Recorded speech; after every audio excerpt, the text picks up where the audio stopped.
Welcome to the Highlights from Ukraine podcast, your daily audio summary of the latest news reported in the Ukrainian media. We would really appreciate if you could recommend us to your friends and family as well as share information on social media. This way more people will learn about our podcast and know the truth about the war in Ukraine. My name is Artem and here is the news. 225 days less the Russian invasion of Ukraine. US President Joe Biden stated that Russian President Vladimir Putin's threats to use nuclear weapons are real and create the biggest nuclear risk since the Caribbean crisis, reports Ukrainska Pravda. Biden said that he and the US officials were looking for a diplomatic solution of the situation. According to Biden, the US is trying to find out, quote, where he, Putin, finds himself in such a position that he not only does not lose face but also does not lose significant power in Russia, unquote. At the same time, Pentagon spokesman General Patrick Ryder said yesterday that they have no information that Putin has decided to use nuclear weapons. President of Ukraine Volodymyr Zelensky called on NATO to respond to Russia's nuclear threats by applying additional pressure, reports Ukrainska Pravda. During an online discussion at Lowy Institute Australia, Zelensky was asked what NATO should do to prevent Russia from using nuclear weapons.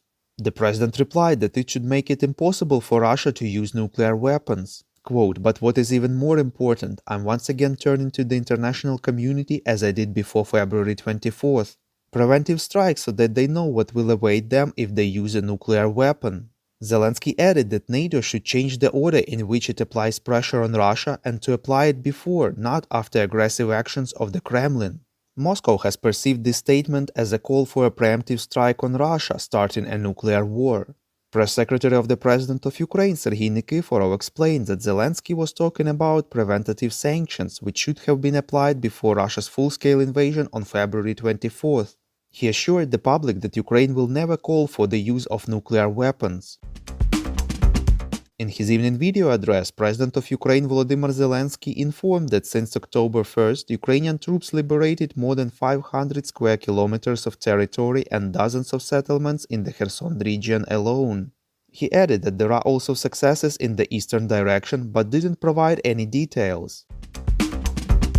Defense Minister of Ukraine Oleksiy Reznikov said that Russia attempted to order 200,000 bulletproof vests and 500,000 sets of winter clothing through third countries, but was denied by Turkey, reports NVUA.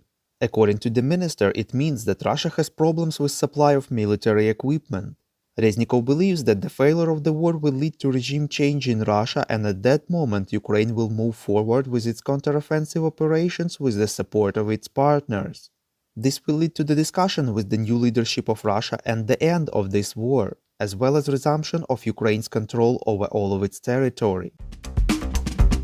The General Staff of Ukraine informs that the enemy is trying to hold the captured territories and does not stop conducting offensive actions in the Bakhmut and Avdiivka directions, reports Unian. Russian troops regroup in the Kherson region. According to the available information, reinforcements of 500 mobilized criminals have arrived in the Donetsk region. Officers from among former Russian law enforcers have been appointed commanders of the newly arrived units. The command of the Russian troops issued an order to confiscate mobile phones from all newly mobilized personnel. According to the US Institute for the Study of War, Russia's use of Iranian-made drones is not generating asymmetric effects the way the Ukrainian use of US-provided HIMARS systems has done and is unlikely to affect the course of the war significantly, reports Ukrainska Pravda. The experts point out that Russian forces do not appear to be focusing these drones on important nodes near the battlefield. They have used many drones against civilian targets in rare areas, likely hoping to generate nonlinear effects through terror, but such efforts are not succeeding. The number of victims of Russian attacks of recent days on residential buildings in Zaporizhia reached 7 people and 5 more people are considered missing, reports Slovo i Dilo.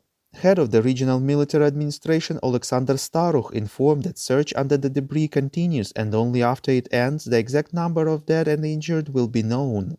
Starukh added that thanks to the prompt response of rescuers, 21 people were saved.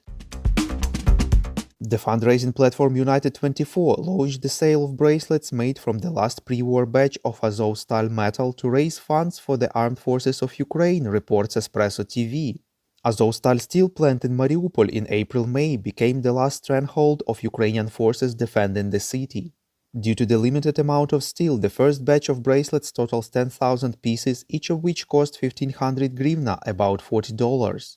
All money collected from the sale will be used to purchase drones for the Ukrainian army. In less than 12 hours, all the first batch was sold out.